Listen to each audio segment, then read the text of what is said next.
Hi everyone, आप सभी का ई ज्ञानार्थी चैनल पर स्वागत है।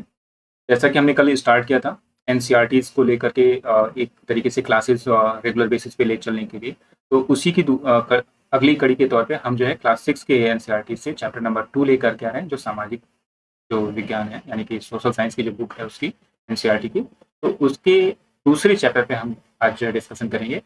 इस चैप्टर का नाम क्या है? पहले इससे समझना होगा, चूँकि हमने कल समझा था कि विविधता क्या होती है, विविधता के बारे में हमने समझा।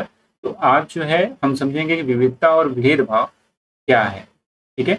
और बेसिकली भेदभाव और विविधता के बीच के अंतर को आप आसानी से इस चैप्टर को कवर करने के बाद समझ पाओगे। और कुछ जो है जैसा कि है कि एनसीईआरटी की किसी भी बुक को आप उठाओ, तो उसमें कुछ फैक्ट्स आपको ऐसे मिलते हैं जो एमसीक्यूज़ के तौर पे प्रीलिम्स में पूछे जा सकते हैं आपसे, या फिर मेंस से रिलेटेड कुछ टॉपिक्स के क्वेश्चंस बन सकते हैं आपसे। तो जैसे विविधता और भेदभाव, तो इस चैप्टर को कवर करने में आप विविधता के आयाम को तो समझ पाओगे ही पाओगे, साथ में भेदभाव के आयाम क्या है, भेदभाव होता क्या है, किस तरीके से हो सकता है, ये सब कुछ आप समझ पाओगे। ठीक है? तो इस चैप्टर को हम शुरू करते हैं। देखो, अब अगर हम विविधता की बात करें या भेदभाव की बात करें, पहले हम विविधता को समझते हैं तो उससे आपको आसानी हो जाएगी। और विशेष करके हम ये चैप्टर जो है पूरी तरीके से भारतीय संदर्भ को रखता है, तो हम ज़्यादातर भारतीय संदर्भ और उसके उदाहरणों को लेंगे, जिससे आप आसानी से समझ पाओ। वैश्विक स्तर पे अगर धर्मों की बात करी जाए तो बहुलता बहुत सारे धर्मों की रही, लेकिन वर्तमान में जो धर्म है वो टोटल जो है 8 धर्मों का जो है प्रभाव है। यानी कि सक्रिय धर्मों में अगर बात की जाए वैश्विक स्तर पे, तो 8 धर्म है जो पूरे वैश्विक संदर्भ में देखे जा सकते हैं। अब ये धर्म कौन-कौन से हैं, मैं चाहता हूँ कि आप उनको ज़रूर से समझें, उनको याद रखें। याद रखने का मतलब है कि आप उनको ज़रूर से अपने दिमाग में रखें कि क्या-क्या है। जैसे ईसाई धर्म, इस्लाम, यहूदी, हिंदू धर्म, बौद्ध धर्म, फिर जैन धर्म, ठीक है? इसी तरीके से चीन का जो धर्म है, और जो है अगर देखा जाए तो मतलब आपको इन धर्मों के जो छोटे-छोटे पार्ट हैं ना, उनको ज़रूर से अपने साथ जोड़ के रखना होगा। जैसे पारसी हैं, तो इन सभी को आप जब अपने साथ जोड़ोगे तो आपको समझ आएगा कि इनकी विविधता क्या है। तो बेसिकली 8 धर्म है वैश्विक स्तर पे, लेकिन आपको एक विशेष बात पता होनी चाहिए कि भारत में ये सभी 8 धर्म में कोई मानने वाले लोग रहते हैं। इवन यहूदी भी रहते हैं, तो पारसी भी रहते हैं। इस्लाम के मानने वाले तो बहुसंख्यक हैं ही, बौद्ध धर्म और जैन धर्म को भी मानने वाले लोग यहाँ पे रहते हैं। तो ये अब जो कन्फ्यूशियस मतावली है आपकी, अगर मत की बात करें तो उसका इम्पैक्ट आपको थोड़ा-सा नॉर्थ ईस्ट में देखने को मिलता है। तो इस तरीके से वैश्विक स्तर पे जितने भी बड़े धर्म हैं, वो सभी धर्म जो है भारत में भी माने जाते हैं, उनका प्रचलन है। क्लियर?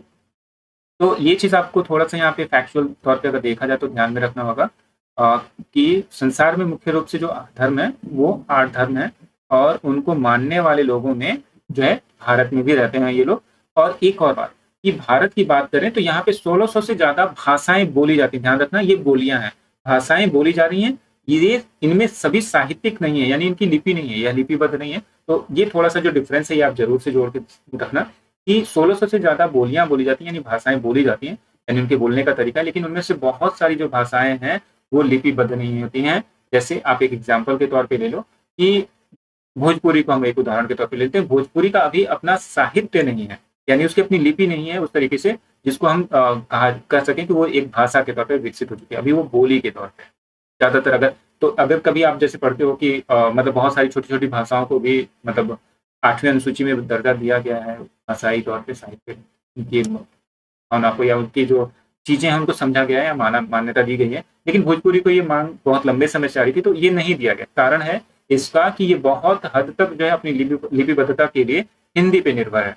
यानी कि जो कुछ भी चीज़ें लिखी जाएँगी उसमें सब कुछ जो है हिंदी से ही आता है। इसके अपने शब्दों की रचना का जो है अभी प्रभाव नहीं हुआ है उतना। तो इसलिए इस चीज़ को मतलब अगर देखा जाए तो भोजपुरी को भाषा के तौर पे नहीं बल्कि बोली के तौर पे लिया जाता है। ठीक है?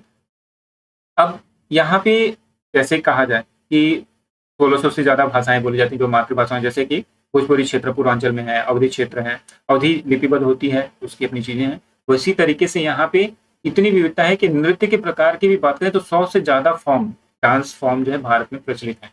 इसमें से ज़्यादातर जो है कौन से होंगे, आप ये ध्यान रखना, वो ट्राइबल कल्चर से जुड़ते हुए, यानी कि जनजातीय संस्कृति से जुड़े हुए नृत्य भी इसमें शामिल होंगे। तो इनमें से कुछ जो प्रमुख है ना, देखो आपको ये ध्यान रखना होगा कि अब 100 से ज़्यादा नृत्य हैं, लेकिन सभी को आप नहीं याद रख सकते, लेकिन जो प्रमुख हैं, उनको आप ज़रूर से आप जोड़ के रखो। चाहे वो आपके कर्नाटक से जुड़े हुए हों, यानी कि दक्षिण भारत में जो चल रहा है, या फिर आपका हिंदुस्तानी नृत्य परंपरा जो है यानी कि उत्तर भारत की परंपरा है उसको आप समझें। इसके अलावा जनजाति में जैसे कालबेलिया है उसको आप ध्यान में रखिए। तो ऐसे जो प्रमुख हैं और करंट अफेयर्स का इम्पैक्ट भी आप इसमें जोड़ के रखो जिससे आप आसानी से उनको समझ सको कि कभी भी क्वेश्चन कहाँ से आ सकता है। ठीक है, तो ये 100 से ज्यादा नृत्य का होना विविधता को भी दर्शाता है। तो अब ये विविधता,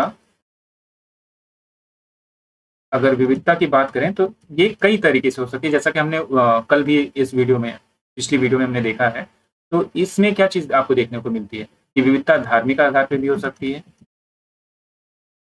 ठीक है, विविधता आपकी जो है सांस्कृतिक आधार पर भी हो सकती है। विविधता आपकी बोली के आधार पर भी हो सकती है, यानी कि भाषा के आधार पर भी हो सकती है। बोली भाषा के आधार पर हो सकती है। विविधता आपकी जो है रंग के आधार पर भी हो सकती है किसी के, यानी कि किसी का रंग कैसा है। इसी तरीके से धर्म के अलावा जो है अगर देखा जाए तो जाति के आधार पे।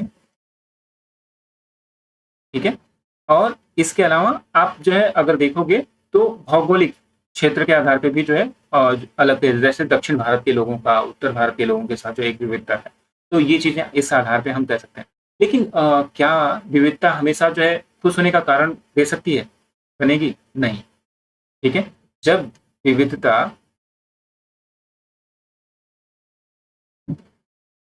विविधता में श्रेष्ठता की भावना आ जाए, किसी भी समूह में श्रेष्ठता की भावना आ जाए या किसी को कमतर मानने की भावना आ जाए,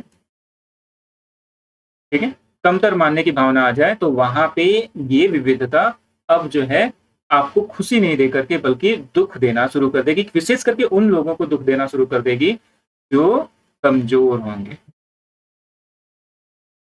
ठीक है, एक एग्जाम्पल के तौर पे आप इसे समझो कि जैसे मान लो कि कोई जो है मतलब जनजातीय समुदाय से आने वाला व्यक्ति है, ठीक है, और वो शहर में आके रहता है, अपने हिसाब से अपने कल्चर के हिसाब से वो रह रहा है, तो उसे क्या माना जाएगा? उसे जो है वहां पे शहर में रहने वाले लोग जो है हो सकता है कि उसे माने कि वो जो है एक तरीके से श्रेष्ठ समूह से नहीं आता है या फिर वो सभ्य नहीं है। तो सीधा क्या शब्द आएगा उनके लिए कि असभ्य है या सभ्य नहीं है। ठीक है, तो अब ये सभ्य नहीं होने का दर्जा कौन दे रहा है? एक समूह दे रहा है, और ये समूह किस आधार पे दे रहा है? अपने मापदंडों के आधार पे जो उसने बनाया। जिस व्यक्ति को ये दर्जा दिया जा रहा है कि असभ्य है, वो उसका बनाया हुआ मापदंड नहीं है, बल्कि और इतर लोगों के द्वारा बनाया गया मापदंड है जिसके आधार पर उसे सभ्य नहीं है, असभ्य का दर्जा दिया जा रहा है। ठीक है, तो अब इस चीज में आपको सबसे महत्वपूर्ण क्या चीज हो जाएगी? पूर्वाग्रह। ठीक है, पूर्वाग्रह क्या होता है ये आपको जानना चाहिए। पूर्वाग्रह होता क्या? पूर्वाग्रह बेसिकली आपको क्या कहता है कि जैसे मान लो सपोज करो कि मैं एक परसेप्शन बना रहा हूं कि अगर कोई अच्छा व्यक्ति होगा तो वो शहर में रहेगा, अगर कोई खराब व्यक्ति होगा या असभ्य होगा तो वो गांव में रहेगा। तो ये क्या हुआ? एक पूर्वाग्रह हो गया कि गांव में रहने वाले व्यक्ति जो है वो असभ्य होते हैं या शहर में रहने वाला हर एक व्यक्ति जो है सभ्य होता है। तो बेसिकली क्या हुआ? अगर यहाँ पे ध्यान रखना, मैं अभी इसको थोड़ा सा और भी एक्सप्लेन करूंगा जो चैप्टर की रिक्वायरमेंट है। तो पूर्वाग्रह हमारा क्या बताता है कि हम कोई भी बात है जो जिसके बारे में हम पहले से कोई राय बना लें तो वो पूर्वाग्रह के तौर पे आता है। ठीक है, और इसमें ज्यादातर राय कैसी होगी? नकारात्मक। आप सकारात्मक राय बनाओगे तो वो पूर्वाग्रह नहीं होगी, वो बेसिकली पूर्वाग्रह हो भी हो सकती है। जैसे हमने अभी एक एग्जाम्पल लिया कि शहर में रहने वाला हर एक व्यक्ति सभ्य होता है, ये आवश्यक नहीं है। क्यों? क्योंकि सभी लोग जो उतने ही सभ्यता के उस मापदंड को पूरा करें जो सभी के लिए माना जाए कि एक सभ्य है, ये आवश्यक नहीं। अगर ऐसा होता तो शहरों में चोरियां नहीं हो रही होती, शहरों में अपराध नहीं हो रहे होते, शहरों में बलात्कार नहीं हो रहे होते। ठीक है, बल्कि अगर आप क्राइम का रेट देखोगे तो शहरों में ज्यादा है, तो असभ्यता एक मामले में वहां ज्यादा हो सकती है। लेकिन फिर भी एक पूर्वाग्रह की बात करें तो ये बन सकता है कि जैसे मान लो कि आप एक दिमाग में अपने बैठा लो कि हर लड़की या महिला जो है कमजोर होती है, वो ड्राइविंग नहीं कर सकी। जैसे अमूमन आप बहुत सारे जो है कहीं ना कहीं आप जो है मतलब कमेंट में सुनते हो या कुछ जगहों पे जो है मनोरंजन के लिए लोग जो है कमेंट करते हैं कि नहीं ऐसा होता है। तो ऐसी चीजों से हमें क्या समझ में आता है कि वो पूर्वाग्रह की भावना को दर्शाता है। वो पहले से ही एक माइंडसेट बनाया हुआ है कि नहीं ये चीज है तो मतलब ये ऐसा होगा। ठीक है, तो पूर्वाग्रह को आपको थोड़ा सा अपने लिए जोड़ के रखना होगा। पूर्वाग्रह क्या बताता है? पूर्वाग्रह बताता है कि पहले से ही एक जो है हमने राय बना लिया, यानी आपने राय बना ली जिसके आधार पे आप जो है क्या कर रहे हो, निर्णय दे रहे हो। ठीक है, अब ये निर्णय जो आप दे रहे हो वो किस चीज पे है, जो पहले की राय बनी हुई है, तो यानी कि पूर्वाग्रह, यानी एक पहले का आग्रह जो है आपने बना रखा है अपने दिमाग में और उसके आधार पे कर रहे हो, और ये क्या होगा, सामान्यतः नकारात्मक भावना।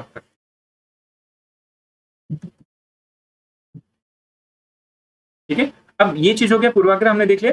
जैसे एक एग्जांपल यहाँ पे जो दिया गया वो बहुत अच्छा है, आप इसको निबंध में भी यूज कर सकते हो, कि अंग्रेजी सबसे अच्छी भाषा है। इसका मतलब क्या हुआ, अगर मैं मानता हूं कि अंग्रेजी सबसे अच्छी भाषा है, तो दूसरी तरफ मैं ये मानना अगर लगूं, तब एक एग्जाम्पल जब हम यहाँ शुरू करें, मैं चाहता हूँ कि थोड़ा सा और क्लियरिटी कर दूं, कि जैसे मान लो जब तक मैं ये मान रहा हूँ कि अंग्रेजी एक अच्छी भाषा है, ठीक है, तब तक तो ये ठीक है। लेकिन जैसे ही मान लूं ये कि अंग्रेजी एक अच्छी भाषा है, लेकिन अन्य जो भाषाएं हैं वो दोयम दर्जे की हैं, या वो अच्छी भाषाएं नहीं है, महत्वपूर्ण नहीं है, तो क्या होगा, वो पूर्वाग्रह होगा मेरा अंग्रेजी को लेकर। अब इसका मतलब हुआ कि मैं ये मान लूं कि अगर मैं हिंदी बोल रहा हूँ, कोई मान अगर ऐसे बात को मानता है, तो अगर उसके सामने मैं हिंदी में बात कर रहा हूँ, तो उसका परसेप्शन क्या होगा, कि यानी मैं योग्य नहीं हूँ, या मेरी जो है योग्यता उस लेवल की नहीं है, या मेरी क्षमता उतनी बेहतर नहीं है कि मैं कोई भी चीज कर सकूं, क्योंकि मैं अंग्रेजी में नहीं बोल रहा हूँ। ठीक है, तो ये परसेप्शन कई बार नुकसान पहुंचा सकते हैं और ये नकारात्मक होते हैं। तो ये चीज आपको ध्यान रखना होगा। इस तरीके के कुछ उदाहरण आपके लिए बहुत अच्छे हो सकते हैं, जब आप लाइव, मतलब अगर आपको निबंध में चीजों को लिखने का मिले और आसानी से आपको एग्जाम्पल्स नहीं मिल रहा, तो ये जो एग्जाम्पल्स होते हैं ये बहुत काम आ सकते हैं आपके। तो ऐसे एग्जाम्पल्स को आप थोड़ा सा अपने साथ जोड़ने की कोशिश करो। ऐसी परिभाषाएं बहुत आसानी से आपको मिल जाती हैं इनमें, बुक्स में, एनसीईआरटी में, जो आप जोड़ लोगे तो आपको आगे आंसर राइटिंग में कभी भी परेशानी नहीं होगी। ठीक है, इसी तरीके से अब जो है अगर देखा जाए कि हम किस तरीके से, कितने तरीके से पूर्वाग्रही हो सकते हैं, तो पूर्वाग्रह बनाने के बहुत सारे आधार हो सकते हैं। आप किसी को कपड़े के आधार पर जज कर सकते हो, आप किसी को उसके रंग के आधार पर जज कर सकते हो, आप किसी को उसके धर्म के आधार पर जज कर सकते हो, या आप उसके जाति के आधार पर जज कर सकते हो। एक एग्जाम्पल यहाँ इस चैप्टर में दिया गया है, जो हम आगे डिस्कस करेंगे, भीमराव अम्बेडकर को लेकर के। ठीक है, तो जैसे यहाँ पे क्या है, पूर्वाग्रही हम किस चीज को लेकर के हो सकते हैं, हम खान पान को ले सकते हैं, खाना के तरीकों को लेकर के हो सकते हैं। बहुत सारे लोगों को मैंने मीम बनाते हुए देखा, या एक तरीके से जो है मतलब खाने के तरीकों को लेकर के दक्षिण भारत में केले के पत्ते पे खाना, और जो है स्पेशली जो मूवीज में दिखाया जाता है कि वो मुट्ठी बांध करके खाने का तरीका, तो उन चीजों को लेकर के बहुत सारे लोगों ने जोक्स बना रखे हैं। तो वो जोक्स किस तरीके से बता रहे हैं, वो परसेप्शन बता रहे हैं। क्या सभी दक्षिण भारतीय उसी तरीके से खाना खाते हैं या हर समय, कि नहीं, ऐसा कुछ नहीं, लेकिन वो परसेप्शन है, तो उस चीज को लोग अभी भी इंजॉय करते हैं जोक के तौर पे। लेकिन ये क्या है, एक पूर्वाग्रह के तौर पे है, जो समाज में भेदभाव को उत्पन्न करता है। ठीक है, या एक राष्ट्र के लिए जोखिम खड़ा कर सकता है। तो ऐसी चीजों पे आपको फोकस रखना होगा, जो छोटी छोटी चीजें हैं, लेकिन एग्जाम्पल्स बहुत अच्छे तरीके से आपको यहाँ पे मिल रहे हैं। ठीक है, अब यहाँ पे कुछ उदाहरण भी दिए गए हैं, उनको भी आप थोड़ा सा समझ लो, कि जैसे पूर्वाग्रह को लेकर के यहाँ पे व्यवहार को कैसे प्रभावित कर सकता है, आपको पता भी नहीं चलता। जैसे एक एग्जाम्पल के तौर पे, आधे से ज्यादा भारतीय गाँव में रहते हैं, गाँव के लोग आधुनिक प्रौद्योगिकी का इस्तेमाल करना पसंद नहीं करते। ये क्या है, एक तरीके से पूर्वाग्रह है, कि गाँव में जो रहता है व्यक्ति, वो साइंस एंड टेक्नोलॉजी को एक्सेप्ट करने में पीछे रहता है। ठीक है, यानी कि नवीन प्रौद्योगिकियों को वो एक्सेप्ट नहीं करता। लेकिन आपको क्या पता है क्या, कि जो मोबाइल टेक्नोलॉजी है, मोबाइल या इंटरनेट का जो अगर कहा जाए कि प्रेषण हुआ है ग्रामीण क्षेत्रों में, उसने वहां पे क्रांति लाई है। तो क्रांति ऐसे तो नहीं है, उन्होंने उस नई तकनीकी को अडॉप्ट किया है। आज अगर ड्रोन्स बहुत ज्यादा मात्रा में ग्रामीण क्षेत्रों में यूज किए जा रहे हैं दवाओं के छिड़काव के लिए, सरकार भी प्रोत्साहित कर रही है, तो किस लिए, किस तरीके से हो रहा है, क्योंकि उन्होंने नवीन तकनीकी को अडॉप्ट किया है। क्लियर, तो ये चीजें आपको ध्यान में रखना होगा। जैसे यहाँ पे दिया गया कि फसल की बुआई और कटाई के समय परिवार के लोग खेतों में 12 से 14 घंटे तक काम करते हैं। ठीक है, तो ये काम करते हैं, तो ये क्या पूर्वाग्रह है, वास्तव में वो लोग उस समय काम करते हैं, तो वो चीज भी है। लेकिन ग्रामीण लोग काम की तलाश में शहरों की ओर स्थानांतरण करने को बाध्य होते हैं, तो ये क्या है, इनमें से पूर्वाग्रह आपको पता चल रहा है और कुछ मजबूरी पता चल रही है। लेकिन इसमें एक बड़ी मात्रा भी है, या बड़ी संभावना भी है, ग्रामीण क्षेत्रों से पलायन तो हो रहा है, लेकिन क्या बड़ी संख्या में पलायन हो रहा है, क्योंकि अधिकांश जो है आबादी अभी भी ग्रामीण क्षेत्रों में रह रही है, जिसका सीधा सा संबंध है कि बड़ी मात्रा में लोग वहां रहते हैं, लेकिन जो आय अगर कहें तो करने वाला समूह है, आयु वर्ग का, उसका एक बड़ा हिस्सा जो है शहरों की तरफ पलायित हो रहा है। ठीक है, ध्यान रखिएगा, जो काम करने में सक्षम वर्ग है उसका एक बड़ा हिस्सा शहरों की तरफ पलायित हो रहा है, लेकिन आबादी का एक बड़ा हिस्सा ग्रामीण क्षेत्रों में रहता है। तो ये परसेप्शन है जस्ट, कि हम जो है कुछ चुनौतियां जो हमारे सामने आती हैं, तो उनको हम जो है टालने की कोशिश कर रहे होते हैं कई बार। तो ये आपको ध्यान में रखना। ठीक है, इसी तरीके से शहरी जीवन बड़ा आसान होता है, यहाँ के लोग बिगड़े हुए और आलसी होते हैं। क्या ऐसा सही है? क्योंकि ये क्या हो रहा है, जनरल एक सामान्यकरण के आधार। जब भी सामान्यकरण आप करोगे तो आपके लिए चुनौती हो जाएगी कि सभी को उस दायरे या उस फ्रेम में फिट करो। अब शहरी जीवन सभी के लिए आसान है नहीं, वहां पे जो स्लम एरियाज में रहने वाले लोग हैं उनके लिए जीवन आसान नहीं है। उसी तरीके से वहां पे सभी लोग बिगड़े होते हैं ये भी हम नहीं कर सकते, वहां पे बहुत सारे अच्छे लोग भी रहते हैं जो परोपकार या फिर अपनी जो दया भावना में किसी अच्छे ग्रामीण की तुलना भी कर सकते हैं, उससे बेहतर हो सकते हैं। ठीक है, तो जस्ट एक एग्जाम्पल था, ये ध्यान रखना मैं तुलना नहीं कर रहा हूं, बट यहाँ पे जो दिया गया उस चीज को समझने की जरूरत है कि परसेप्शन बहुत आसानी से बना सकता है। जैसे कहा जाता है कि किसी खास शहर की लड़की जो है खराब है, या किसी खास शहर का लड़का खराब है, या किसी एरिया के लोग खराब है, ये क्या है, परसेप्शन है। न तो सारी वहां की लड़कियां खराब हो सकती है, न ही सारे वहां के लड़के खराब हो सकते हैं, या न ही सभी व्यक्ति कहीं के खराब हो सकते हैं। जैसे एक यूपी पीसीएस में एक क्वेश्चन पूछा गया था आतंकवादी जिला और ऐसे करके आजमगढ़ को लेकर के, तो क्या वो एक परसेप्शन था, उस जिसने एग्जाम में उस प्रश्न को रखा था उसने एक परसेप्शन बना लिया था, और ये चीजें गलत है। क्षेत्रीय स्तर पे आप किसी भी क्षेत्र को जो है मतलब एक खास तमगे के साथ नहीं जोड़ सकते। जैसे एक एग्जांपल ले लें, हम लोग मानते हैं कि पाकिस्तान में बहुत सारा टेररिस्ट ऑर्गेनाइजेशन है, बहुत सारे टेरर चीजें करते हैं वो, लेकिन क्या सभी पाकिस्तानी करते हैं, नहीं, सभी पाकिस्तानी नहीं हो सकते। वहां पे कुछ ऐसे लोग हैं जो नहीं चाहते हैं कि भारत और पाकिस्तान के संबंध अच्छे हों, इसलिए वहां पे आतंकवादी घटनाओं को प्रश्रय उस तरीके से दिया जाता है जिससे भारत को नुकसान, ठीक है, और भारत और पाकिस्तान के संबंधों में तनाव बना रहे ताकि उनके हित साधन हो सके। तो ये चीजें आपको ध्यान में रखनी होंगी। आगे बढ़ते हैं हम। तो आगे जब हम बढ़ेंगे तो इसी तरीके से जैसे हमारे यहाँ, क्योंकि एक अगर कहा जाए, जस्ट एक मिनट, ये भेदभाव तो बहुत बड़े स्तर पे,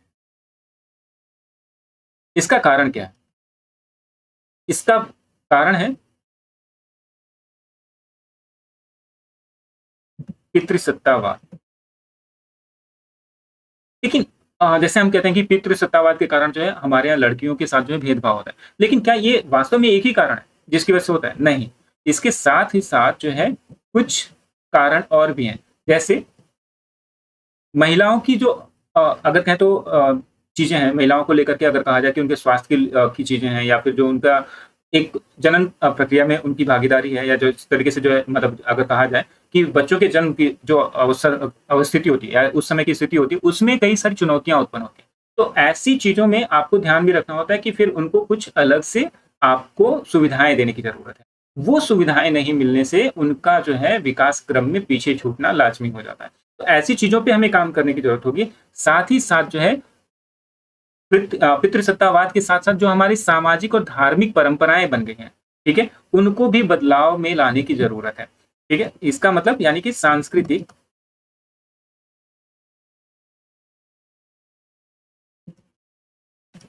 एवं धार्मिक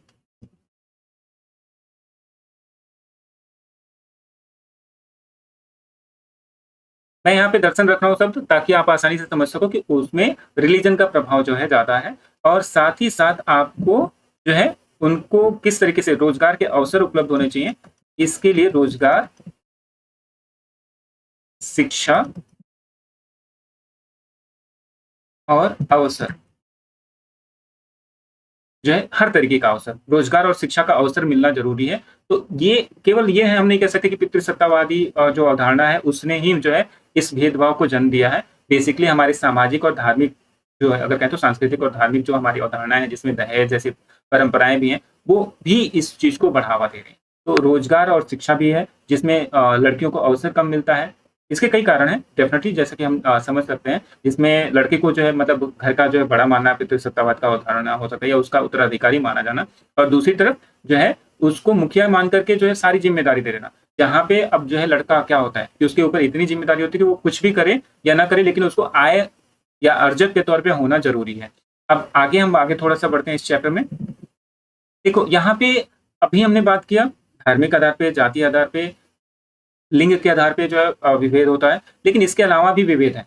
अब इसमें जो अलग विभेद है वो कौन सा है? वो विभेद है विकलांगता या दिव्यांगता के आधार पे। यानी कि किसी के अगर कोई अंग विशेष जो है काम नहीं कर रहे होते हैं, तो आप जब उसको काम करने के लिए सहानुभूति दया दिखाते हो, तो उसमें एक जो है ना भाव होता है। वो भाव क्या करता है? उनको एकदम से अलग कर देता है, उनको मानव से ज्यादा जो है निरीह बना देते हो। मानव से ज्यादा आपने उनको क्या बना दिया? निरीह टाइप का एक तो अगर कहें तो निरीह बना दिया। निरीह यानी कि मतलब उसको जो है किसी न किसी के ऊपर आश्रित रहने की आवश्यकता है। अब इससे कई सारी चीज़ें हो जाती हैं। इनसे इम्पैक्ट क्या पड़ता है, जो व्यक्ति मतलब पहले से अपनी कुछ चीज़ों को लेकर के जो चुनौतियाँ फेस कर रहा है, दिव्यांग है, वो अब जो है सामाजिक जो है तिरस्कार और दया की पात्रता वाली दृष्टि से जो है कहीं न कहीं अब दबना शुरू हो जाता है। तो जिससे उसके जो अभी शारीरिक समस्याएँ हैं, उसके साथ-साथ वो मानसिक दबाव भी झेलने लगता है। तो ऐसी चुनौतियाँ बहुत ज़्यादा बड़ी हो जाती हैं, जिसकी वजह से सरकार ने इसके लिए दिव्यांगता को जो है मतलब एक तरीके से महत्व देना शुरू किया। दिव्यांगता पे बात करने के लिए बहुत सारी इस चीज़ें की। जैसे दिव्यांगों के लिए जो है अवसर की उपलब्धता की बात की, दिव्यांगों के लिए जो बहुत सारी सुविधाएँ, जैसे किसी भी सरकारी ऑफ़िस में जाना होता था पहले, तो क्या होता था कि सीढ़ियाँ होती थी, लिफ्ट हो सकती थी, लेकिन दिव्यांगों के आने-जाने के बारे में सोचा ही नहीं जाता था। उसके बाद प्लेटफ़ॉर्म्स पे या फिर जहाँ भी रोडवेज़ में, बस स्टैंड पे, हर जगह जो है दिव्यांगों के लिए ऐसी फैसिलिटीज़ का निर्माण किया जाने लगा, जिससे वो आसानी से अपनी अधिकार या अपने जो एक कहा जाए कि गतिविधियों को बढ़ा सकें। और इसकी वजह से बहुत सारे दिव्यांगों ने अपने आप को अपने सामर्थ्य को सिद्ध भी किया है, जिसमें अपनी उन्होंने योग्यता सिद्ध करके जो है बहुत सारे जो है अगर कहा जाए तो आयोजनों में जो है बहुत अच्छे किए, खेल में आगे आए। और अभी आप पैरा ओलंपिक को देखो कि हमने ओलंपिक से ज़्यादा पैरा ओलंपिक में गोल्ड मेडल्स जीते। तो ये क्या बताता है कि ये बताता है कि हमने जिनको अवसर दिया दिव्यांगों को, उन्होंने न केवल अपनी जो अक्षमताएँ हैं उनको पार पाया, बल्कि और बेहतर जो है चीज़ें अपने लिए की हैं। ठीक है? तो इनके लिए जो 2 टर्म यहाँ पे आते हैं, खास ज़रूरतों वाले बच्चे या फिर दिव्यांग। ठीक है? तो ये दोनों शब्द बहुत इम्पोर्टेंट हैं। खास ज़रूरतों वाले बच्चे का मतलब क्या है? अब मान लो कि किसी के पैर खराब है, इसका ये मतलब नहीं कि उसका दिमाग भी खराब है। ठीक है? यही बात यहाँ पे चित्र में बताया भी गया है कि वो बच्ची जो है अपनी पेंटिंग्स बहुत अच्छी कर सकती है, बहुत ब्रिलियंट है, तो डेफ़िनिटली वो अपने लाइफ़ में बहुत आगे बढ़ सकती है। अब आगे बढ़ते हैं इस चैप्टर में। ठीक है? जैसा कि हमने अभी डिस्कस किया कि लड़के और लड़कियों में जो एक डिफ़रेंस रखने की कोशिश की जाती है कि लड़कों को जो है पितृसत्तावाद में इतना मजबूत और इतना जो है मतलब कठोर दिखाने की कोशिश की जाती है कि उनको बचपन से ही अनजाने में जो है एक तरीके की ट्रेनिंग देना, मानसिक जो है उनको जो है अगर कहा जाए तो एक खुराक दी जाती है कि रो मत, तुम लड़की हो क्या, या फिर जो है तुम तो लड़के तो बहादुर होते हैं, रोते नहीं हैं। तो ऐसे जैसे-जैसे बच्चा बड़ा होता है तो उसको एक जो है आभास होना शुरू हो जाता है कि नहीं, वो लड़का है तो लड़कियों से बेहतर है या उसको ज़्यादा प्रिविलेज मिलेगा। आप अपने आस-पास आज भी देखोगे कि लड़कियों को रात में घर से बाहर जाने के लिए अनुमति नहीं मिलेगी, या बाहर जाकर के पढ़ने की अनुमति नहीं मिल रही है। लेकिन आप अगर अनुमति माँग रहे हो तो आपको खुश होकर के परिवार के लोग जो है बाहर जाके पढ़ने का मौका देते हैं। तो ये चीज़ें बहुत इम्पोर्टेंट हो जाती हैं कि जब आप जो है रो मत, तुम तो लड़के हो का कॉन्सेप्ट लिया जाता है और आगे चल करके वही जो है समस्या बन जाती है। अब ये 2 तरीके की समस्याएँ उत्पन्न करता है। ठीक है? पहला कि महिलाओं के प्रति उसकी दृष्टि में बदलाव हो जाएगा।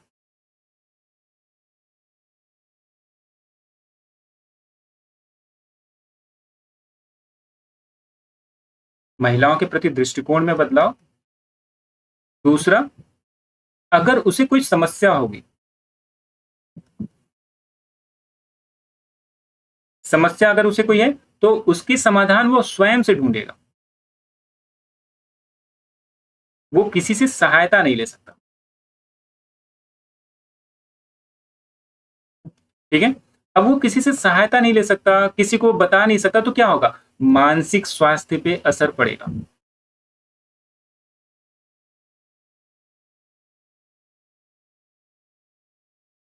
मानसिक स्वास्थ्य पे असर पड़ेगा, इसका इम्पैक्ट क्या पड़ेगा? कि अगर उसके साथ जो है महिलाएँ जुड़ी हुई हैं, यानी कि परिवार में महिलाएँ हैं, तो उनके प्रति उसके जो है रवैये में बदलाव आएगा, या फिर परिवार की स्थिति में जो है गंभीर संकट उत्पन्न हो जाएँगे। चिकित्सा की आवश्यकता हो जाएगी वहाँ पे।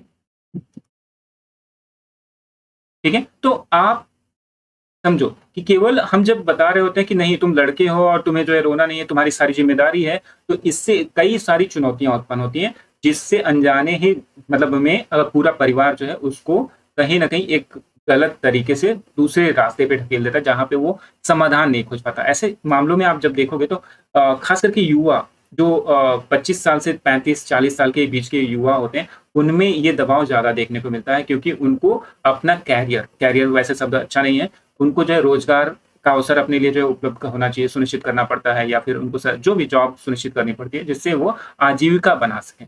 आजीविका बनाने के लिए अब उनको इतने स्ट्रगल करने पड़ते हैं कि कई बार परिवार को ही भूल जाते हैं। ठीक है? तो ये सब चीज़ों को आपको थोड़ा-सा यहाँ पे ध्यान रखना होगा। अब यहाँ पे जो अगला जो मेजर टॉपिक दिया गया है, वो है रूढ़िबद्ध धारणाएँ। हमने पूर्वाग्रह पढ़ा, ठीक है? हमने भेदभाव समझा कि भेदभाव होता क्या है। लेकिन अब जब आप मान लो कि जब आप बना दो ऐसा कोई विचार बना लो, जैसे हमने पाकिस्तान का ज़िक्र किया था। हमने पाकिस्तान का ज़िक्र किया था। पाकिस्तान का नाम लेते ही भारतीयों में एक सामान्य-सी बात आती है, वो है आतंकवाद।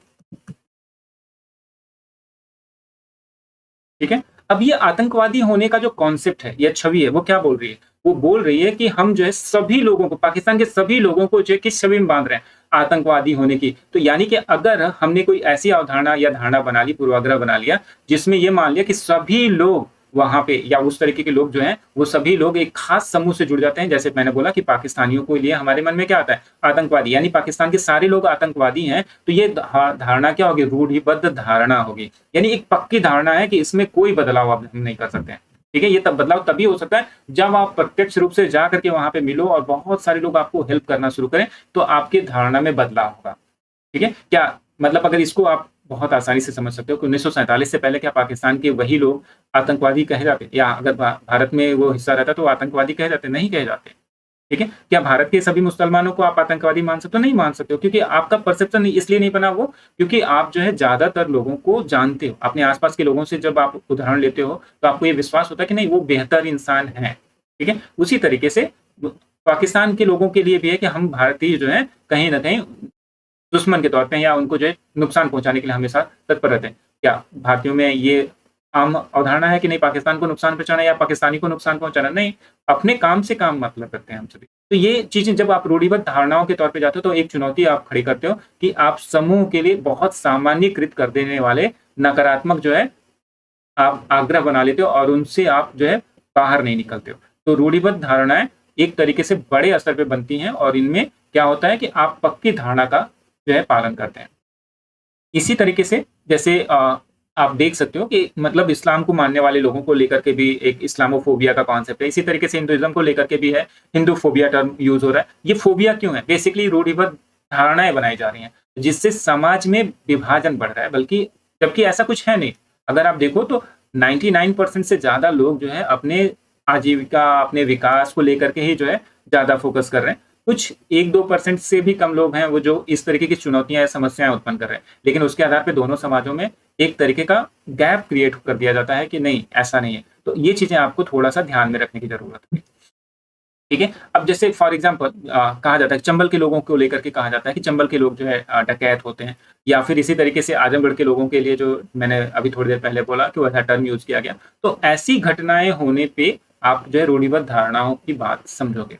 ठीक है? तो अब आगे बढ़ते हैं इसमें। तो रूढ़िबद्ध धारणाओं को थोड़ा-सा आप ध्यान में रखिएगा। इसके कुछ एग्ज़ाम्पल्स आप अपने साथ जोड़ के रखिए कि किस तरीके से आप इसको बता सकते हो और इसका नकारात्मक इम्पैक्ट क्या पड़ता है, ये हम आगे डिस्कस करेंगे।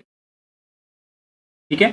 अब जैसा कि मैंने अभी बताया कि बड़ी संख्या में जो है एक ही खाँचे में जो सभी लोगों को जड़ दिया जाता है, या बड़ी संख्या में लोगों को एक ही प्रकार के ढाँचे में मान लिया जाता है, मानक बना लिया जाता है। जैसे कसाब। कसाब एक उदाहरण है पाकिस्तान के आतंकवादी समूह का, लेकिन हर पाकिस्तानी को कसाब मानने की अवधारणा भी चल रही है। तो ये चीज़ें क्या हैं? उसी तरीके से जो है हर हिंदू को जो है मतलब एक तरीके से इस्लाम विरोधी मान लेना, ये भी एक जो है खतरनाक जो है अवधारणा है, जो रूढ़िबद्ध अवधारणा के तौर पे विकसित की जा रही है। तो ऐसी चीज़ों को आपको थोड़ा-सा ध्यान रखना और इन उदाहरणों से आपको बहुत बेहतर चीज़ें लिखने में मदद मिलेगी और विशेष करके एस्से में आपको इसके एग्ज़ाम्पल्स लिखने में आसानी होगी।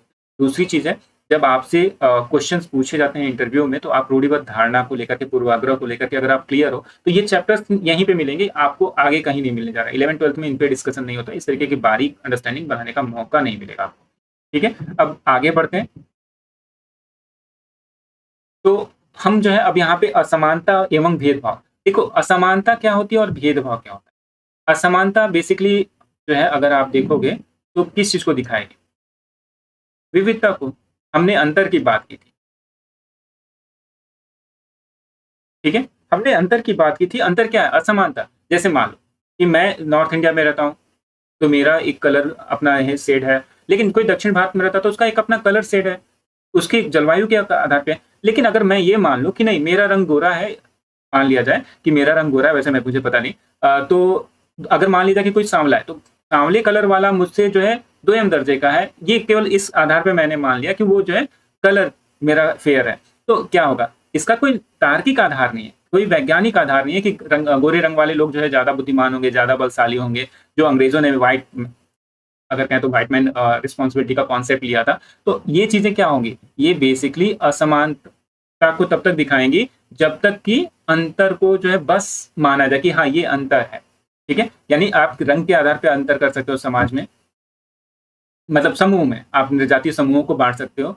जैसे आप देखो, ऑस्ट्रेलाइड बोला जाता है, इसी तरीके से जो है अफ्रीकन निग्रो प्रजाति जो बोली जाती है। तो क्या है? ये बेसिकली प्रजातियाँ हैं, लेकिन इसका मतलब ये नहीं है कि वहाँ पे डिफरेंशिएशन ऐसा किया जा रहा है कि नहीं, इनका दिमाग भी अलग होता है, एक जो है शासक के तौर पे उभर करके आएगी, एक जो है केवल जो है शोषित के तौर पे रहेगी। नहीं, जब तक आप अंतर को केवल जो है असमानता की बात करें, तो अंतर को जब तक आप केवल मान रहे हो कि हाँ, ये अंतर है, रंग में अंतर है, विविध रंगों वाले व्यक्ति रहते हैं, मानव समुदाय हैं। इसी तरीके से महिला और पुरुष जो है लैंगिक तौर पे अलग हैं, तो ये अंतर है। लेकिन जब आप ये मान लो कि एक जो है इसमें से जो समूह है वो श्रेष्ठ है और दूसरा समूह कमजोर है या 2m दर्जे का है, हीन है, तो वहां पे वो भेदभाव में बदल जाएगा। यानी भेदभाव तब हो जाएगा जब आप पूर्वाग्रह या रूढ़िबद्ध धारणाओं का उपयोग करके उसे व्यवहार में ले आते हो। ठीक है? यानी आप ये मान लो कि अगर कोई महिला है तो वो जो है निकृष्ट है या फिर जो है निम्न समूह से आती है या फिर आपके बराबर नहीं है क्योंकि आप केवल पुरुष हो इस वजह से, जबकि हो सकता है कि आपसे बौद्धिक तौर पे या शारीरिक तौर पे बहुत अच्छी हो। ठीक है? तो ये चीज़ें आपके भेदभाव और असमानता को स्पष्ट करने के लिए ज़रूरी है। तो असमानता को भी आप समझिए और जो है भेदभाव को भी समझिए। असमानता और विविधता में एक चीज़ है, विविधता सकारात्मक शब्द है और असमानता जो है अंतर को बताने के लिए नकारात्मक तौर पे उपयोग की जाती है। तो दोनों के आप जब चयन करते हो ना, कई बार हम लिखते हैं कि असमानताएँ हो जा सकती हैं, असमानताएँ हो सकती हैं, विविधता हो सकती है। तो ये दोनों अपने अलग मायने रखते हैं। ठीक है? परसेप्शन थोड़ा-सा क्लियर रखिएगा, हिंदी के शब्दों के चयन में भी आपको यहाँ से फ़ायदा मिलता है। तो ये चीज़ें आपके लिए ज़रूरी हैं कि आप इनको समझो। अब इसमें क्या है, अगर कहा जाए कि जैसे कहा जाता है कि सरयू के इस पार रहने वाले लोग जो है मतलब अच्छे माने जाते हैं और सरयू के उस पार रहने वाले लोग खराब माने जाते हैं। तो ये क्या बेसिकली है? नदी के इस पार रहने और उस पार रहने से कोई जो है अच्छा व्यक्ति हो सकता है चरित्र का और कोई खराब, ये नहीं संभव है। जैसा कि हमने डिस्कस किया था, ऊपर में भी छोटी-छोटी चीज़ों को पाकिस्तान को लेकर के समझा। तो वैसे ही तो कोई भी चरित्र आपको बताने के लिए अगर चीज़ें चाहिए, तो उसके लिए चरित्र की जानकारी या समझ होना ज़रूरी है और वो उस व्यक्ति का नैतिक कितना है, उस पे भी उसका असर पड़ेगा। भेदभाव के कारण क्या हो सकते हैं? अब भेदभाव के कई कारण हो सकते हैं। फॉर एग्ज़ाम्पल, जैसे एक हमने पहले चैप्टर में बात किया था, अगर आपने चैप्टर पढ़ा होगा तो आपको पता चला होगा कि समीर की कहानी दी गई थी, ठीक है? सेनगुप्ता की जो कहानी से लिया गया था, तो वो चीज़ यहाँ पे महत्वपूर्ण है। भेदभाव के कई कारण हो सकते हैं। कारणों के लिए आप कोई आधार बनाना चाहो, बना सकते हो। फॉर एग्ज़ाम्पल, अगर कोई एप्पल चलाता है, वो अच्छा हो सकता है, एप्पल का फ़ोन चलाता है, कोई एंड्रॉयड चला रहा है, वो खराब हो सकता है आपके हिसाब से। तो भेदभाव का कोई एक फिक्स मापदंड नहीं हो सकता। ठीक है? आप भेदभाव के लिए कोई भी आधार बना सकते हो।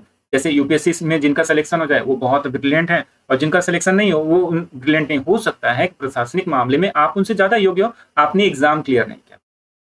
ठीक है? तो ऐसी चीज़ों को आपको ध्यान में रखना होगा। उसी तरीके से विविधता का ये जैसे धर्म है, विविधता का एक पहलू है, आर्थिक अवस्थिति है, वो विविधता का एक पहलू है, लेकिन ये भेदभाव का कारण भी बन सकता है। ठीक है? अब आगे हम देखें अगर, तो फिर जो है विविधता और असमानता जो है अगर कहें तो पर आधारित दोनों ही तरह के भेदभाव का सामना करना पड़ता है कुछ लोगों को। यानी कि दो तरफ़ा जो है भेदभाव होता है। एक तो विविधता, दूसरा असमानता। असमानता जो है बेसिकली जो है एक तरीके से समझना जिसको हम जो है मेज़र कर सकें, उस तरीके से नकारात्मक तौर पे चलेगी और विविधता में डाइवर्सिफ़िकेशन दोनों तरीके के हो सकते हैं। यानी कि आपका जो है आप उसको गिन सको, ऐसे भी करना योग्य हो सकता है। ठीक है? इसमें जैसे अगर आप देखो कि संस्कृति को मान लो फॉर एग्ज़ाम्पल कोई व्यक्ति है अ, जनजातीय समुदाय से आता है अगर, जनजातीय समुदाय से आने वाला व्यक्ति है और आप मान लो कि शहर में रहते हो। आपने कहा उसके कल्चर को देख कर के ये तो बहुत जो है खराब कल्चर है। मान लो पशु बलि देने की ही बात करें, पशु बलि देता है, तो वहाँ पे पशु बलि होना क्या उसके खराब या उसके जो है दोयम दर्जे के व्यक्ति होने के लिए काफ़ी है? नहीं। केवल पशु बलि होने के आधार पे, क्योंकि वो उसके अपने मापदंड है, उसके अपने सांस्कृतिक जो है गतिविधियां हैं, धार्मिक गतिविधियां, वो उनको मान के चल रहा है। हाँ, उनमें अंधविश्वास हो सकता है, उन अंधविश्वासों को दूर किया जाना चाहिए जो अंतर के तौर पे आपको उसकी संस्कृति में दिख सकते हैं, लेकिन उसको निकृष्ट मानने का आधार कभी भी नहीं देगा। ठीक है? अगर जैसे ही आपने उसे निकृष्ट मान लिया कि वो पशु बलि देता है इसलिए निकृष्ट है, या मांस खाता है इसलिए निकृष्ट है, आपने भेदभाव शुरू कर दिया। ठीक है? असमानता को आपने भेदभाव के स्तर पे ला करके रख दिया, यानी आपने पूर्वाग्रह बना लिया कि जो है शाकाहारी है वो श्रेष्ठ है, नैतिक है, और जो मांस खाता है वो नैतिक नहीं है। ऐसे बहुत सारे लोग होंगे जो मांस खाते होंगे बट बहुत ज्यादा नैतिक होंगे, और जो लोग कभी भी मांस नहीं खाया हुआ है, शाकाहार करते हैं, उनमें करप्शन की चीजें हों। तो ऐसी चीजों को आपको ध्यान में रखना होता है। अब आगे बढ़ते हैं। एक जाति व्यवस्था से जुड़ा हुआ यहाँ पे टर्म बॉक्स में दिया गया, वो बहुत महत्वपूर्ण है आपके लिए। कई बार लोगों को दलित शब्द को लेकर के ना एक परसेप्शन बनता है। जैसे ही आप दलित शब्द सुनते हो तो इसका मतलब क्या होता है? सीधा आप जो है पिछड़ी जातियां या वर्ण व्यवस्था में सबसे निम्न जातियां जो होती हैं उन पे आपका फोकस चला जाता है। शूद्र जिनको बोला जाता है, या फिर उससे भी नीचे अस्पृश्य समूह को लेकर के भी इसमें आप जोड़ लेते हो। तो दलित शब्द जो है बेसिकली हम नीचे कहे जाने वाली जातियों के लिए पहचान के तौर पर यूज कर सकते हैं, ये करते हैं, लेकिन इसका अर्थ होता है दबाया गया या कुचला हुआ। ठीक है? दलित का मतलब यही होता है। लेकिन अब यहाँ पे देखो इसमें क्या होता है कि सामाजिक पूर्वाग्रह बना लिया अगर मैंने कि जो निचली जाति से है वो अछूत है, वो घृणित है, केवल इस आधार पे कि वो उस समूह से आता है, उसके साथ पानी नहीं पीना, उससे बातचीत नहीं करना, या उससे हाथ नहीं मिलाना, आप क्या कर रहे हो? एक तरीके से आप भेदभाव कर रहे हो। और वो भेदभाव किस आधार पे? आपके ब्लड के आधार पे आप ये मानते हो कि आपका ब्लड श्रेष्ठ है अगर आप उच्च वर्ण से आते हो। तो बेसिकली अगर ऐतिहासिक तौर पे आप साक्ष्यों को खोजो तो आप थोड़ा सा कुछ हजार साल पहले पीछे जाते हो, तो उस समय तक तो वर्ण व्यवस्था नहीं थी। उस समय तक तो इंसान इंसान के तौर पे था, विभेद था, शासक और जो है अगर कहा जाए तो प्रजा के बीच का भेद था। लेकिन उसमें शासक कब कौन बन जाए इसको लेकर के कोई भी स्पष्ट भेद नहीं था। जिसके पास योग्यता होती वो आगे चल करके शासक बन सकता था। जैसे कबीलाई समाज की बात करें तो कबीलाई समाज में जो योद्धा बनने की क्षमता रखता था वो अपना शासक बनने का दावा पेश कर सकता था, और वो शासक बन सकता था अगर वो योग्य होता। लेकिन बाकी लोग उसके प्रजा होते, जिसमें ना तो कोई जो है विभेदन था, ना ही कुछ। अब आगे चल करके जब आप इतिहास का चैप्टर पढ़ोगे तो उसमें आप जो है इंक्लूजन देखोगे, सोसाइटी में नए नए समूहों का इंक्लूजन देखोगे, तो उनके इंक्लूजन को और सामाजिक स्थिति को बनाए रखने के लिए जाति व्यवस्था, वर्ण व्यवस्था में भी विविधीकरण होगा, ताकि संसाधनों और साम्राज्य को बनाए रखा। ठीक है? तो ये चीजें थोड़ा सा आप ध्यान रखना। अब यहाँ पे एक चीज है, रूढ़िबद्ध धारणाओं एवं भेदभाव में क्या अंतर है। तो देखो मैं यहाँ पे चाहता हूँ कि मैं थोड़ा सा आपको एक्सप्लेन करूँ और आप इस चीज को समझो, और कमेंट में जरूर से बताना कि रूढ़िबद्ध धारणाओं और भेदभाव में आपके हिसाब से क्या अंतर है। देखो रूढ़िबद्ध धारणाएं जब तक ये जो ना केवल पूर्वाग्रह का आधार बना करके आपके रखते हैं और उसको आप व्यवहार में नहीं लाते हो, तब तक जो है यही अंतर आपको देखने को मिलेगा। यानी रूढ़िबद्ध धारणाएं जो है आपके मन स्थिति को दर्शाती हैं, आप सोच किस तरीके से रहे हो, लेकिन जब आप व्यवहार करने लगो तो वो भेदभाव हो जाए। क्लियर? तो ये दोनों चीजों को आप थोड़ा सा समझना, और इनको अपने मैं चाहूंगा कि आप कमेंट में जरूर बताएं कि आपके हिसाब से रूढ़िबद्ध धारणा और भेदभाव को अगर परिभाषित करना हो तो कैसे आप उसको लिखोगे। आगे हम चलते हैं, उससे पहले मैं चाहता हूं कि आपको एक कहानी आपने जरूर पढ़ी होगी, खास करके महात्मा गांधी के बारे में, उनके अफ्रीका यात्रा के समय में उनकी ट्रेन की कहानी सभी को याद है। ठीक है? लेकिन हम में से बहुत कम लोग होंगे जिनको अंबेडकर, भीमराव अंबेडकर के स्टेशन की कहानी याद। ठीक है? जब एक भारतीय समुदाय से जुड़े हुए महात्मा गांधी को ट्रेन से उतार दिया गया, एक तरीके से बाहर निकाल दिया गया, तो हमारे लिए बहुत बड़ा जो है एक तरीके से जो है मुद्दा बना। लेकिन जब अंबेडकर को एक स्टेशन पे रुकने नहीं दिया गया एक तरीके से, या फिर उनको जो है वो सुविधाएं या वो सहायता नहीं मिली जो मिलनी चाहिए थी एक बच्चे को, 9 साल के बच्चे को, वो चुनौती बन जाती है। ठीक है? तो ये ऐसी चीजों में हमें ध्यान रखने की जरूरत है कि ये क्यों हो रहा है, क्योंकि ये परसेप्शन था वहां उस समय के हिसाब से। अगर आप देखोगे बहुत सामान्य सी बात थी, लेकिन वास्तव में वो सामान्य बात नहीं थी, वो भेदभाव था। ठीक है? वो किस आधार पे भेदभाव था? वो जाति आधार पे भेदभाव था। एक जैसे कपड़े पहने हुए, एक जैसे काम करने वाले व्यक्तियों को अलग माना जाना, अछूत माना जाना किसी भी परंपरा में सही नहीं माना जा सकता। अब ये क्यों नहीं मान सकता? देखो जो अछूतों की अवधारणा ली गई थी, बेसिकली अगर आप देखोगे तो शूद्र वर्ण व्यवस्था में शूद्रों को काम के तौर पे क्या देखा गया था, आपको दिखता होगा कि जो निचले काम है, यानी कि जैसे मतलब सफाई करना, इस तरीके के काम करने की उनको जो है मतलब एक तरीके से उनका दायित्व दिया गया। अब ये दायित्व मिलने के बाद जो है अगर जैसे होता है क्या कि आप वो काम कर रहे हो, जैसे चमड़ा निकालना और ये सारी चीज़ें, तो वो बदबूदार काम है। तो आप ज़ाहिर-सी बात है, कोई भी हो, आप नाक बंद कर लोगे, थोड़ी समय के बाद आप उन लोगों को देखोगे तो आप थोड़ा दूर जाने की कोशिश करोगे। ये परंपरा बनी। ये जब परंपरा बनी, उनके काम के साथ जुड़ी और वो जब आनुवांशिक तौर पे जोड़ दिया गया, यानी कि जन्मजात जब बना दिया गया, तो वो और बड़ी ज़्यादा समस्या बनी और यही चीज़ें आगे चल कर के क्या होती हैं कि मना स्थिति में बैठ जाती हैं। ठीक है? मना स्थिति में जब बैठती हैं, तो ये आपके लिए अब सामान्य व्यवहार हो जाता है। फॉर एग्ज़ाम्पल, आप जो है अपने बहन को मार रहे हो, आप अपने मतलब जो है माँ की बात नहीं सुन रहे हो, आप पिता की बात सुन रहे हो, बहन की बात नहीं सुन रहे हो, बड़ी है, छोटी है, तो ये क्या बताता है? ये बताता है कि आप जो है सामान्य, आपके हिसाब से वो सामान्य व्यवहार है। आप जो है मानसिक तौर पे कुछ भी वैसा नहीं सोच रहे हो कि नहीं इनका जो है अपमान करना है, निरादर करना है, लेकिन ये सामान्य व्यवहार भी आप जो कर रहे हो ना, वो भी भेदभाव है। क्योंकि आपने ये माना ही नहीं, आपने ये समझा ही नहीं। आपकी माँ ने या आपकी बहन ने सही राय दी या राय क्या थी उसपे आपने कुछ समझा नहीं और सीधे मना कर दिया, तो वो भेदभाव की तरह ही है क्योंकि आप मान रहे हो कि वो योग्य नहीं है कि आप उसके लिए सोच सकें या कुछ भी सोच करके आपको सही राय दे सकें। तो ये सब चुनौतियाँ बनती हैं, ठीक है? तो ऐसी चीज़ें उस समय भी थी, तो उनकी ये कहानी जो है यहाँ पे जो दी गई है, जो उन्होंने मतलब लिखी हुई थी, जो भीमराव अम्बेडकर की राइटिंग एंड स्पीच के खंड 12 में दिया गया है, वो बहुत महत्वपूर्ण है। आप इसे ज़रूर से देखिए। जब वो कोरेगाँव की यात्रा कर रहे थे और स्टेशन पे स्टेशन मास्टर एक बार आता है, उनसे पूछता है, उनके कपड़े और सारी चीज़ों को देख कर के उसे लगता है कि वो सवर्ण हैं। तो वो उनसे बहुत अच्छे से विनम्रता से बात करता है और उनके लिए चिंतित होता है। लेकिन जैसे ही वो पूछता है कि आप कौन हैं? तो वो जब अपनी जाति बताते हैं, तो वो उसका जो है पूरा व्यवहार बदल जाता है और वो चला जाता है। उसके बाद वो मतलब अपने जाने के लिए जो गाड़ियों की व्यवस्था करना चाहते हैं, बैलगाड़ी उस समय थी, तो वो बैलगाड़ी वाले लेके नहीं जाना चाहते हैं, वो स्टेशन पे ही रुकते हैं उस समय तक। तो ये क्या है? वो चुनौतियों को बता रहा है। वो चुनौतियाँ जो एक जो है दलित या निचली जाति के लोग जो हैं भुगतते रहे हैं या कहीं न कहीं उसका जो है एक तरीके से उनको बार-बार जो है सामना करना पड़ रहा था। जब संविधान बना, तो संविधान में इसका इम्पैक्ट भी दिखा। अब इसका इम्पैक्ट क्यों दिखा? देखो, संविधान बनाते समय एक खास बात आपको समझनी होगी कि संविधान सभा ने बहुत संतुलन अपने में बना लिया था। क्यों? संविधान सभा में एक संतुलन बना था। उसमें ना तो भारत के किसी क्षेत्र से कोई व्यक्ति भाग था, जो भी मतलब वहाँ पे प्रतिष्ठित व्यक्ति हो, उसमें सभी लगभग क्षेत्रों का प्रतिनिधित्व था। क्षेत्रीय प्रतिनिधित्व प्रॉपर था। साथ ही साथ सभी वर्णों का प्रतिनिधित्व था, सभी धर्मों का प्रतिनिधित्व था और वर्णों में भी आगे बढ़ जाओ आप, तो जातियों का भी प्रतिनिधित्व था और लैंगिक प्रतिनिधित्व भी शामिल, यानी महिलाएं भी शामिल।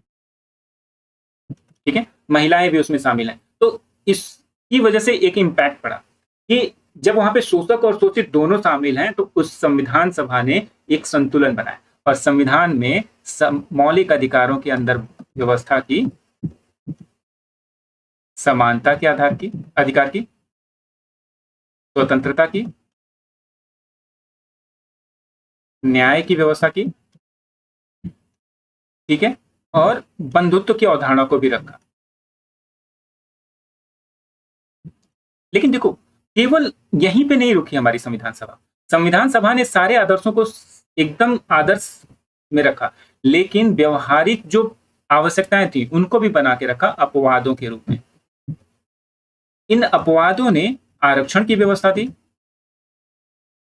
सरकारों को सुविधाएं दी या ये अधिकार दिए कि जो है वो वंचितों की सहायता कर सके। ठीक है, वंचितों की सहायता कर सके। अब ये सारी चीजें बहुत इंपॉर्टेंट है कि वंचितों की सहायता के लिए उनको अधिकार भी दिए और साथ में आदर्श व्यवस्थाएं भी बनाई।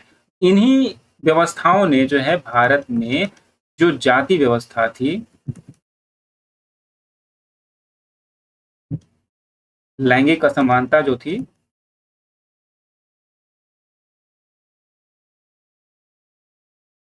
इनको काफी हद तक कम करने में सफलता पाई। देखो, मैंने कहा काफी हद तक, ये अभी पूरी तरीके से समाप्त नहीं हुआ। और एक और चीज देखो, असमानता और समानता का जो मानक होता है वो समय और मतलब काल और परिस्थितियों के अनुरूप जो है बदल सकता है या बदलते रहता है। अभी अगर सरकार या न्यायपालिका की अवधारणा के तौर पे आप देखोगे तो जेंडर न्यूट्रल चीजें हो रही हैं। ठीक है, जेंडर न्यूट्रल का मतलब क्या है? सभी को समान अवसर मिलने चाहिए, जिसमें महिला हो या पुरुष हो। ठीक है, तो जेंडर न्यूट्रल होकर के चीजें करने का फायदा यह है कि ना तो महिलाओं के लिए जो है किसी भी तरीके का विशेष जो है आप मनोवृत्ति बनाते हो, और न ही पुरुषों को लेकर के आपको जो है अलग जो है एक जो है दबदबा बनाने की आवश्यकता हो। तो जेंडर न्यूट्रल होने पे ज्यादा आप व्यवहारिक चीजें कर सकते हो। उसी तरीके से जेंडर बजटिंग के माध्यम से हमने महिलाओं के लिए अलग से व्यवस्थाएं भी की, उनके लिए सुविधाएं उपलब्ध कराई, ताकि वो ज्यादा आगे बढ़ करके आ सकें और अपने विकास में और राष्ट्र के विकास में भागीदारी यानी हिस्सेदारी निभा सकें। ठीक है, इसी तरीके से अब जब आजादी की यहाँ पे जो बात की गई है, चूंकि समानता के लिए संघर्ष की बात करें अगर, तो इस समानता के लिए डेफिनेटली बहुत सारे संघर्ष हुए। जब हमारे यहाँ भारत में एक विशेष बात रही कि भारत में आजादी के साथ साथ बहुत सारे आंदोलन आंदोलन जुड़े हुए थे, जैसे जातीय आंदोलन, नारीवादी आंदोलन,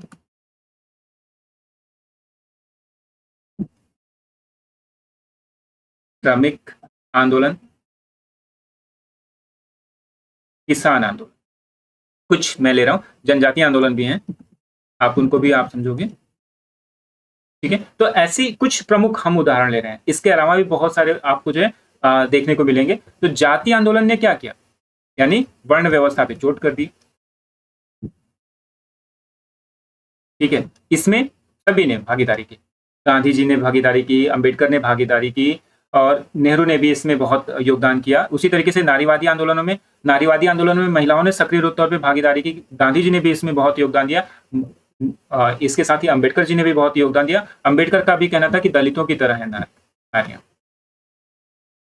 अब ये दलितों की तरह है, लेकिन आपको पता है कि वर्ण व्यवस्था में निचली जातियां जो शोषित थी, लेकिन निचली जातियों में भी कौन शोषित था, महिलाएं।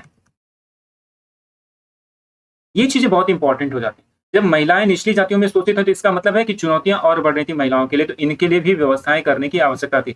श्रमिकों ने आंदोलन के लिए तो किए, तो श्रमिकों के लिए भी जो है व्यवस्थाएं संविधान में मिलेंगी। किसानों ने आंदोलन किए तो उसके लिए भी व्यवस्था की गई, और जनजातीय आंदोलन भी बहुत महत्वपूर्ण है, उसके लिए आपको बहुत सारे प्रावधान देखने को मिलते हैं।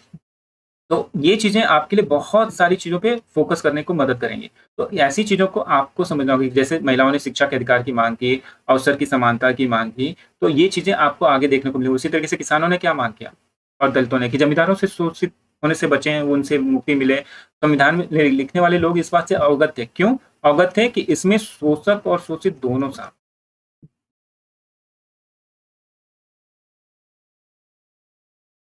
संविधान को लिखने वाले कौन कौन लोग हैं? शोषक और शोषित दोनों वर्गों के लोग थे। इसलिए हर तरीके की जो समस्या थी उसके जानने वाले भी लोग थे, और उनका समाधान करने की क्षमता रखने वाले भी लोग थे। तो जब संविधान में इन व्यवस्थाओं को रखा गया, तो इसलिए भारत में विभाजन जैसी जो है किसी भी परिघटना या घटना, दुखद घटना की संभावना को नकार दिया गया, क्योंकि दोनों वर्गों ने एक साथ मिल करके इसका समाधान खोजा। ठीक है, अब समानता क्यों इंपॉर्टेंट है? देखो, आपको स्वतंत्रता दे दी जाए, आपको सब कुछ करने की स्वतंत्रता दे दी जाए, लेकिन एक चीज कहा दिया जाए कि आप जो है, आपको समानता का अधिकार नहीं मिले। मान लो आपको पढ़ना है, लिखना है, सब कुछ करने का मौका मिले, लेकिन आपको योग्यता, वो उस स्कूल में जाकर के जो है चीजों को करने की चीजें न अधिकार न दिया जाए, या कुछ चीजें न करने का अधिकार मिले, तो क्या होगा? वो समानता के अधिकार के दबाव में आपका स्वतंत्रता का अधिकार भी कहीं ना कहीं छिप जाएगा या कमजोर हो जाएगा। इसलिए समानता एक बहुत अहम मूल्य है, जो स्वतंत्रता और न्याय के अवधारणा को सिद्ध करने और उसके औचित्य को बनाए रखने में मदद करती है। तो ये चीजें आपके लिए इंपॉर्टेंट है। ठीक है, अब यहाँ पे अस्पृश्यता, समानता के अवसर को बनाए रखने के लिए क्या जरूरी था? कि भेदभाव को खत्म किया जाए, उसके लिए अस्पृश्यता जो है या छुआछूत को जो है समाप्त करना जरूरी था। ठीक है, तो ये जो है समानता के अधिकार की अगर बात करें, तो आप अगर देखते हो तो आर्टिकल 17, आप आर्टिकल 14 से लेकर के आप 18 तक जब जाते हो, तो इनमें सारी चीजें आपको देखने को मिल जाएंगी, और इन्हीं चीजों को आपको जोड़ करके रखना होगा।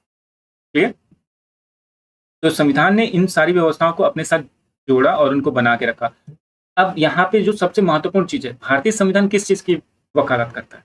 विविधता को संरक्षित रखने या बनाए रखने की। अब विविधता को संरक्षित रखने का मतलब क्या हुआ? यानी कि अगर आप विविधता को बनाए नहीं रख सकते, तो क्या कर रहे हो आप? आप विविधता को समाप्त कर रहे हो, एक रूपता ला रहे हो। ठीक है, अब एकरूपता आप जब लाओगे तो क्या करोगे आप? यानी कि जो विविध समूह हैं, उनको विलोपित करोगे आप। यानी उनको जो है आप फ़ोर्सफुली हटाओगे और एकरूपता लेके और क्या आओगे? अगर वो चीज़ें तो विविधता को आप कहीं न कहीं क्या कर रहे हो? दबा रहे हो।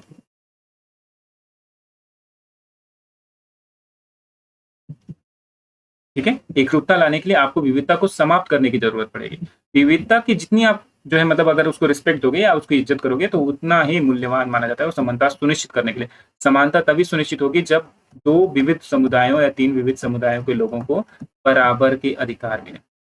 अगर मैं ये कहूँ कि नहीं, सबको जो है एक ही डंडे से मतलब हाँका जाए या एक ही नियम से या एक ही कानून से हाँका जाए या बनाया करके अब जिसके मान लो कि किसी को जो है सांकेतिक तौर पे ही मान लेते हैं कि किसी को लगता है कि उसके धर्म में जो है पशु बलि दिया जाना चाहिए, फॉर एग्ज़ाम्पल जस्ट और किसी धर्म में माना जाता है कि पशु बलि देना अपराध है। तो अब ये क्या होगा, हम दूसरे धर्म को फ़ोर्सफुली कहें कि नहीं आप पशु बलि नहीं दो, लेकिन इससे क्या होगा, एक इम्पैक्ट पड़ेगा कि पशु बलि नहीं देने वाला धर्म जो है अपनी इस धार्मिक गतिविधियों को छोड़ना शुरू करेगा। हाँ, ये मुझे भी पता है कि आपको भी ध्यान रखना होगा कि ये गतिविधि उस पशु से भी जुड़ी हुई है जिसकी हत्या हो रही है, उसके भी अधिकारों का हनन करेगी, तो न्यायपालिका इसको रोकेगी। लेकिन कहीं न कहीं क्या होगा कि गलत ही गतिविधि है लेकिन उससे विविधता पे असर पड़ता है। इसलिए जब न्यायपालिकाएँ जो निर्णय देती है तो बहुत सोच समझ के और सावधानी पूर्वक देती हैं जिससे इम्पैक्ट वो देखते हैं कि भविष्य में इसका असर क्या पड़ने वाला है। जैसे एक एग्ज़ाम्पल ले लो, सती प्रथा और जो है बाल विवाह को लेकर के जो कई सारे चैलेंजेस उभर करके आए ब्रिटिश काल में, उसमें सबसे बड़ा मुद्दा ये था कि उन अधिकारों को खत्म करना नहीं या उन जो मतलब उन नियमों को या उन मान्यताओं को खत्म करना नहीं था, बल्कि ये था चुनौती थी, डर था कि इनको खत्म करने के बाद जो है आगे चल करके भारतीय धर्म या संस्कृति को भी समाप्त करने का प्रयास न किया जाए, जो अच्छी चीज़ें हैं उनको भी ना खत्म कर दिया जाए। तो अगर जैसे सती प्रथा खत्म करने की बात करें या विधवा विवाह को खत्म करने की बात की जाए, तो वो हमारे समाज से अपने से अगर उठ करके आता है, हमारे जागरूक लोग जो है उसको करते हैं, तो उसका इम्पैक्ट ज़्यादा बेहतर हो सकता है। जस्ट ये चीज़ एक एग्ज़ाम्पल के तौर पे जो उस समय के बहुत सारे जो है अगर कहा जाए तो स्वतंत्रता सेनानियों ने इसका विरोध किया था, तो उसका आधार ये था। ये नहीं था कि वो जो है उन गैर कहें तो सामाजिक मान्यताओं को जो है स्वीकृति दे रहे थे या उनको जो है मान्यता दे रहे थे, ऐसा कुछ नहीं था। ठीक है? तो ऐसे ही चीज़ों को आपको थोड़ा-सा ध्यान में रखना होगा और इन पे फ़ोकस रखना होगा कि किस तरीके से आप जोड़ के रख सकते हो। ठीक है? अब इसी तरीके से अगर देखा जाए तो भारतीय संविधान ने इसके लिए क्या व्यवस्था दी कि विविधता का संरक्षण किया जाए, इसके लिए उन्होंने क्या किया कि इस भारत का कोई भी धर्म नहीं होगा। सभी धर्म जो है भारत के लिए बराबर होंगे, यानी धर्मनिरपेक्षता की अवधारणा ली। ठीक है? अब जब धर्मनिरपेक्षता की अवधारणा ली गई तो इसमें क्या होगा कि जो लोग यहाँ पे रह रहे हैं, उनको बिना किसी भेदभाव के अपने धर्म का पालन करने की अनुमति दी जाएगी। जस्ट एक धर्मनिरपेक्षता, ये धर्म के आधार की बात करी है, जाति के आधार पे भी बात की गई है, ठीक है? लैंगिक आधार पे भी बात की गई, जन्म स्थान के भी आधार पे बात की गई और ये आपको पता होना चाहिए आर्टिकल 15, ठीक है? आर्टिकल 15 इनकी डिटेल जो है व्याख्या करता है, तो आपको वहाँ से भी चीज़ें मिलती हैं। आर्टिकल 16 जो है बेसिकली वो रोज़गार में शामिल करने की बात करता है, लेकिन 15 पे आपका फ़ोकस होना चाहिए। ठीक है? तो ऐसी चीज़ों को आप जोड़ करके रखोगे, जिससे आप बेहतर तरीके से चीज़ों को समझ पाओ। उसी तरीके से असमानता की हमने शुरू में भी बात की कि असमानता आज भी मौजूद है और आगे भी मौजूद रहेगी। तो समानता का मूल्य क्या है? वो उसके लिए हमें निरंतर संघर्ष करना होगा या प्रयास करना होगा और उसमें सुधार भी करने होंगे। यानी आज अगर हमने मान लिया कि कोई जो है एक समूह जो है शोषित है, तो ज़रूरी नहीं है कि आज से 100 साल के बाद भी वो शोषित हो, इसका मूल्यांकन होना चाहिए। ठीक है? इसका मूल्यांकन होना चाहिए और अगर वो समाज शोषित है, उस समय भी तुलनात्मक तौर पे अभी भी निचले ही आ रहा है या दबाव में है, तो उसके लिए नए सुधारों की व्यवस्था की जानी चाहिए, नए प्रयास भी किए जाने चाहिए और अगर कोई अन्य समाज उससे ज़्यादा नीचे सप्रेषित हो रहा है या हो गया है, तो उसके पुनरुत्थान के लिए भी कार्य किए जाने चाहिए। यही चीज़ जो है सरकार के द्वारा और न्यायपालिका के द्वारा जब ईडब्ल्यूएस जो है आरक्षण को जो है मान्यता दी गई, तो इस चीज़ को अपनाया गया। यानी असमानता उस समय भी थी और असमानता इस समय भी है, लेकिन इसमें एक नया वर्ग भी सामने आ रहा है, जो सवर्ण जातियों से जुड़ा हुआ है, जिनकी आर्थिक स्थिति कमज़ोर हो चुकी है और वो अब सर्वाइव करने की क्षमता नहीं रखते, तो उनको हमें सहायता देने की ज़रूरत है, एक राष्ट्र के तौर पे। तो न्यायपालिका और विधायिका ने और कार्यपालिका ने मिल करके इस ईडब्ल्यूएस की अवधारणा या जो नागरिक माँग है, उसको पूरा करने का प्रयास किया। ठीक है? तो आप ऐसी चीज़ों को जब आप जोड़ते हो, तो आप बेहतर तरीके से अंडरस्टैंडिंग अपने लिए बना सकते हो। अब देखो, प्रस्तावना की कुछ चीजें यहाँ पे दी गई हैं कि हमने बहुत सारी इस चैप्टर में क्या बात किया, न्याय की बात की, स्वतंत्रता की बात की, समानता की बात की। तो ध्यान से देखना कि न्याय की बात जब हम करते हैं तो 3 तरीके का न्याय की बात, ठीक है? जस्ट एक मिनट। न्याय की बात करते हैं तो हम कितने तरीके के न्याय की बात करते हैं? 3 तरीके, सामाजिक, आर्थिक और राजनीतिक न्याय। और स्वतंत्रता की बात करें तो 5 तरीके की स्वतंत्रता है, विचार की, अभिव्यक्ति की, विश्वास की, धर्म की और उपासना। ठीक है, इसी तरीके से समानता की बात अगर की जाए तो प्रतिष्ठा और अवसर की समानता है, यानी 2 तरीके की समानता की बात की जाती है। और इसके अलावा व्यक्ति को अपनी गरिमा के लिए काम करने का अधिकार होता है, राष्ट्र की एकता और अखंडता को बनाए रखना भी जरूरी है, और उसके लिए जरूरी बंधुता को भी बनाए रखना जरूरी है। तो ये कुछ महत्वपूर्ण चीजें जो आपको इस चैप्टर से अपने साथ जोड़नी होगी। और इसी तरीके का एक महत्वपूर्ण पॉइंट स्टेटमेंट दिया गया है कि सभी भारतीयों को समान प्रतिष्ठा और समान अवसर प्राप्त है। ये कहाँ पे है? प्रस्तावना का निचोड़ है, ठीक है? सॉरी। तो अगर कभी ये जो है आता है कि मान लो कि संविधान की प्रस्तावना जो है सभी भारतीयों के समान प्रतिष्ठा और समान अवसर की बात करती है, तो वो गलत नहीं है। तो आप इस बात को ध्यान में रखें, ये छोटी-छोटी लाइनें आपके लिए बहुत इंपॉर्टेंट हो जाती हैं। और यूपीएससी में या स्टेट गवर्नमेंट के एग्जाम्स में हम इन चीज़ों का जब छोड़ देते हैं इन चीज़ों को, तो उससे हमें समस्याएँ उत्पन्न होती हैं। तो ये छोटे चैप्टर्स या छोटी क्लास की जो कक्षाओं की जो किताबें हैं, उनका पढ़ा जाना बहुत इंपॉर्टेंट है।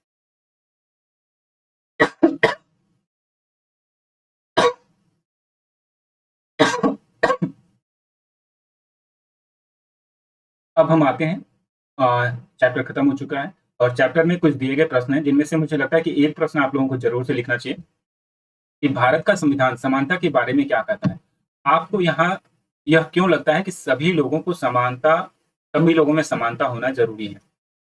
तो मैं चाहता हूँ कि आप इस प्रश्न का उत्तर जो है 150 शब्दों में लिख कर के दें, ठीक है? तो इसको लिखते वक़्त आप कुछ चीज़ों का ध्यान रखेंगे। समानता का ये प्रश्न जब आप लिख रहे होगे, तो मैं चाहता हूँ कि आप जो है आर्टिकल 14 से 18 तक का भी आप आवश्यकता पड़ने पे उसके अपने उत्तर में यूज करिए, और साथ में न्यायपालिका के निर्णयों को भी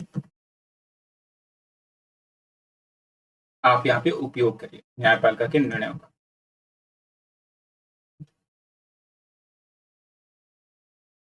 ठीक है?